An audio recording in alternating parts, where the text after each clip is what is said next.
Okay, our last lesson for Unit 6, Part 1, we are just going to combine all of our methods of factoring today. And we are just going to try and figure out what methods we can use and make sure that we factor completely, which means that we probably will be using more than one method in the same problem. So you're really going to have your eyes open. You're going to have to look at all those factors after you do one method and see if you could possibly do another method on any of those factors. So as a warm-up, just to get us started, see what you can do before we start some techniques on how to get these things done. So pause your video and see if you can factor these. So the first one, I'm hoping the first thing that jumps out at you is that we definitely have a GCF in this one. 8 would be our GCF. So I'm going to pull that 8 out front, right? And then if I pull that 8 out front, I'll have x squared plus 5x plus 4 left on the inside, right? Okay, now when we say factor completely, we mean let's see if I can keep going on any one of those. So obviously 8 is done, but the trinomial here, can I keep going? So we know how to factor trinomials, right? But maybe after doing our shortcuts yesterday, let's look. Ooh, is this going to be a bin squared? First term's a perfect square. Third term's a perfect square. Oh, the middle term is not even, right? So since the middle term is not even, it can't be bin squared because remember it's a squared plus 2ab. So that middle term would have to be even for this to be a bin squared. So it's not bin squared. Does that mean that I cannot factor this one? No. I can still factor this even though it's not a bin squared. I can use that factor box or guess and check or however you want to think about it, right? So here I'm going to bring my 8 down and then I'm going to open my 2 binomial parentheses. And I'm just going to go through that factor box method, right? So you can use a factor box on this one or you can just use guess and check. It's up to you. Remember that first term of the trinomial will go above our first column. The last term will go above our second column. Middle term goes down in the nook here. So let's see, what multiplies together to give x squared? That would have to be x and x. What multiplies together to give 4? I would say 2 and 2, but I know that that won't add up to 5. So instead, let's say 4 and 1. And then when I multiply across, I'll get 4x plus 1x, which does give me 5x. And then remember, for your factor box, our diagonals are what goes into our parentheses. So I will have x plus 1 and x plus 4 inside of my parentheses. And it doesn't matter if you put the x plus 4 first or the x plus 1 first, both correct. So this is what we mean by a factor completely, but I also wanted to point out, after doing our shortcuts yesterday, looking for those bin squareds, remember that if it's not bin squared, it doesn't mean you can't factor it. You just have to use a factor box. And many of you maybe are choosing not to even use the bin squared shortcut, so you're used to doing the factor box. Anyways, fabulous. Don't worry. All right, let's look at this second one. All right, so it's only 2 terms this time, but I do believe there's a GCF in this one as well. All right, let's see if I believe I can pull out a 4. What's left when I take out a 4? Well, let's see, I'd have 80. Oh, not 81, excuse me. Let's see, oh, maybe 4 doesn't work. Oh, 4 doesn't work. Okay, how about 2 then? If I take out a 2, then I'd have 81, x to the 4th, and over here I'd have minus 16. Now whenever I have 2 terms, what should I look for? Dots. First term's a perfect square, second term's a perfect square. It is subtracting. Oh yeah, this is dots. Okay, so I'm going to bring my 2 down. I'm going to open my 2 sets of parentheses. Remember the shortcut for dots that we learned yesterday? 1 plus, 1 minus, but the 2 terms in the parentheses should be exactly the same. So what multiplies together to give 81x to the 4th? That would be 9x squared in both. What multiplies together to give 16? That would be 4 in both. So I have 9x squared plus 4 and 9x squared minus 4 with the 2 out front. Now, I'm sure you're probably thinking, yes, okay, we got it. Hang on. 9x squared plus 4, two terms. Is it dots? Ooh, not on this one because I have the plus sign on this one. This one is not dots, right? But this one, perfect square, subtraction, this one is dots. So I have to open up another pair of parentheses, and this is what we mean by factoring completely. Now, all these other ones are going to come down to the party, right? The 2 comes down. This other non-dots, 9x squared plus 4, stays how it is, but it still comes down to the party. And then I start going through and say, okay, what multiplies together to give 9x squared? 3x, 3x. What multiplies together to give 4? That would be 2 and 2. And now 3x plus 2, 3x minus 2, those are not dots anymore, no GCF. So now I'm finally done. That was a long one. That's about as much as you can do, but you do have to keep your eyes open for those now, okay? So just as a review, this is a really good table. You might want to make in your notes. You might want to have on a piece of paper separately to help you look at these while you're doing your test coming up. These are just to summarize all the different methods we've done and how many terms you need to have, right? So GCF should always be the first method that you are looking for. Every time, no matter what, look for a GCF first. Try to pull that GCF out. It'll save headaches at the end, right? Second one is dots. If there are 2 terms, so if you have 2 terms, you looked for a GCF, check and see if it's dots. Remember, both terms have to be perfect squares, and it has to be subtraction. If you have 3 terms, you could think about the factor box, what I call the factor box. But if you use X method, if you use guess and check, whatever you want to do there, but that's what I mean by factor box, right? So look and see if you can factor those. Or you could always use the bin squared shortcut. Remember, this one is technically optional. You don't have to do this. You could always do it with a factor box or guess and check if it is a bin squared, okay? So 3 terms, you're thinking factor box or possibly bin squared. If you have 4 terms, you're thinking of grouping. Remember where you group the first 2 together, find a GCF for those, group the second 2 together, find a GCF for those. And then your parentheses have to match, and you pull the parentheses out front as the main GCF. Okay, so the idea is now when you're going through these problems, take a look every single time. Is there a GCF? Pull the GCF out first. After that, look at how many terms you have and see what method you should be checking for. After you factor in one method, look at what you have left. If you have factors of 2 terms, make sure you check both times for dots. Check again for GCF, right? So always be checking this table every single time until you have checked all of the things in your answers. It's not anything on the list. Then box it in and you're done. Here's what I mean. Here we go, first 2. Hopefully you'll be able to do a lot of these without my help, but take a shot at it. So number 1, always look for a GCF first. In this case, we have a GCF. It is X. In my first term, I'll get X. In my second term, I'll get plus 4. Now, I want to look at this second one. Here's 2 terms. Is there another GCF? Nope, I did a good job the first time. Is this dots? Not dots, because it's adding, and the first one is not a perfect square. Since I've checked, it's not anything else, now I can box in my answer. But that's what you need to do, be checking everything before you box it in. Let's take a look at number 2. What do we got here? Definitely have a GCF on this one, right? I see that I can take out a 3n from both of them.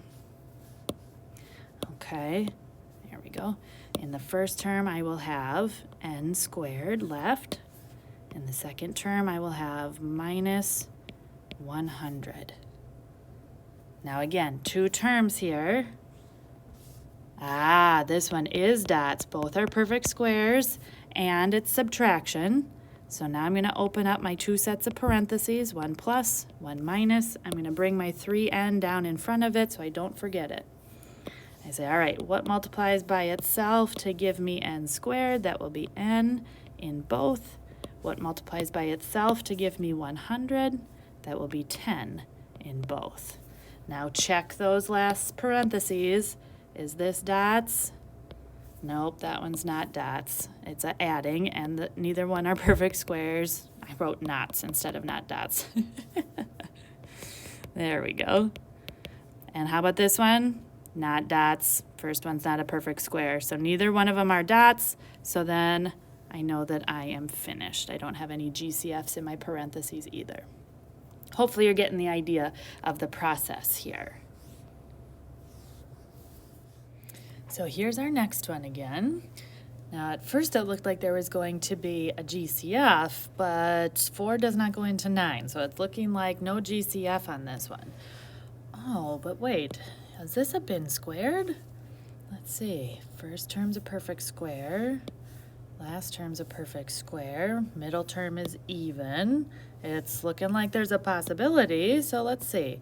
If I open this up for bin squared, what times itself gives me 4p squared? That would be 2p. What times itself gives me 9? That would be 3. I see in the middle here, this is a positive 12, so it must be a positive 3. And then let's just double check. If I multiply them together, 2p times 3 gives me 6p, and then double it, that gives me 12p. It is. That is a bin squared. But now I notice 2p plus 3, it's not a dots, there's no GCF, so then that is completely finished. So you could use a factor box on that one if you wanted to, but just a way to, again, to remind you how to use that bin squared shortcut, but that was the only way you could factor on number 3. Let's look at number 4. 490x squared plus 1120x plus 640. My goodness, I hope there's a GCF in here. For sure, it would be 10. If not something bigger, let's see what happens when we get 10. Take out a 10, I should say. I would get 49x squared plus 112x plus 64. 49 and 64, yeah, I don't think anything else will be able to go into both of those. So I think that's the biggest GCF that I can take out. But now I have that trinomial that I need to try and factor. So I could definitely use a factor box, but again, is this a bin squared? Let's see, 49x squared, that's a perfect square. How about 64? That's a perfect square.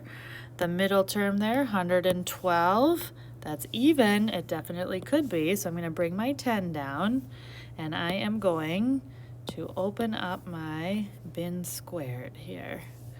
All right, so let's see, what times itself gives me 49x squared? That would be 7x, all right? Try this again, okay. So I have 7x as my first term. What times itself gives me 64? That would be 8. I see that my middle term is positive here, so it must be a positive 8. And now I just double check. If I multiply 7x times 8, I would get 56x, double that, gives me 112x. It checks out. So there was a GCF and then a bin squared instead of just a bin squared. But just be watching for that. And again, you could always do your factor box on that trinomial if you didn't want to use the bin squared shortcut. Okay, last two here, number 5 and number 6. Notice this time I have 4 terms. In number 5, at first I thought I was going to have a GCF because it looked like they were all even, but I see 35 is not. So I don't think there's a GCF for the whole thing. So remember, 4 terms, if you look at your chart there, this is when we do grouping. First we look for a GCF. If there is no GCF, then I do grouping. So if you remember grouping, it was where you take the first 2 terms and you group them together. And you say, what's the GCF of just these 2? Looks like my GCF would be 5x squared. All right. And then what do I get if I take out the 5x squared? I get 2x plus 7 from my first set of parentheses. Okay, and then I group my second 2 terms together, and I'm trying to get those parentheses, the leftovers, to be 2x plus 7. So it looks like I would have to take out a negative 4, and especially since both of those terms are negative, that negative 4 kind of jumps right out at me. So let's see, take out a negative 4. Ooh, I get x Oh, not -4. I apologize. See here, as I was doing it, I was like, wait, those aren't going to match. 4 doesn't go into 14. How about -2? That'll go into 14. All right, so then I get 2x plus 7 when I take out the -2 from those two inside. So it looks like I've got my matching parentheses, so now that 2x plus 7 is my GCF between the two terms that I created. And so if I pull out the 2x plus 7, I have the 5x squared left from the first group, and I have -2 left from the second group. Okay, now it's very common with grouping that you can do something else like GCF or dots with your answers, so please make sure that you double check before you box anything in. 2x plus 7, no GCF, definitely not dots, it's adding. Ooh, 5x squared minus 2, it is subtraction. But 5 and 2 are not perfect squares. So in this case, that is all I can do, but it's very common to be able to do a dots or a GCF after grouping, so watch that one carefully. All right, last problem here. Again, I don't see a GCF because my last term doesn't have an n in it, so this is just going to be regular old grouping again. Take those first two, group them together. GCF is an n squared. What do I get left if I pull out the n squared? I get n minus 6. Group the second two together. Now remember, again, I'm trying to get n minus 6 in this second parentheses, so if I need positive n and -6, that means I need to pull out a -1. And even if you're taking out a 1, make sure that you write that 1 when you're doing grouping, right? Even if they don't have any other GCF but just a 1, you gotta write the 1 when you're doing grouping, otherwise you won't get the proper number of terms in the end. Okay, so if I take out a -1, I get positive n and -6. And my parentheses do match here, so that n minus 6 comes out to the front as the GCF. And I have n squared left from my first group, and I have -1 left from my second group. Now, like I said, grouping, very common that you'll have to do something else after you get done grouping. N minus 6, ooh, it's subtraction. But n and 6 aren't perfect squares. Oh, but what about n squared minus 1? Perfect square. 1 is a perfect square. That's the tricky one, and it is subtracting. So this is dots. So I'll open my dots parentheses here. 1 plus, 1 minus. This n minus 6 is going to come down just how it is. It's going to come to the party just how it is. But I need to do dots on the second one. What times itself gives me n squared? N times n. What times itself gives me gives me 1. 1 times 1, right? Now I look n minus 6, n plus 1, n minus 1. No more I can do with any of those, no GCFs or any more dots. So now it's the final answer. But like I said, watch that grouping that you could definitely very often have a dots or at least a GCF going on in your answer. So make sure you check before you box it in. All right, I think that was good practice, just kind of thinking through some of these techniques that we did. Always look for the GCF first. After GCF, definitely look for your factor box. A lot of you are just really comfortable looking for factor box. You're very good at it. But don't forget about these other special cases, right? The difference of two squares, your bin squared, and then don't forget about grouping as well, with or without your GCF. And remember, this table way back at the front is a very good resource.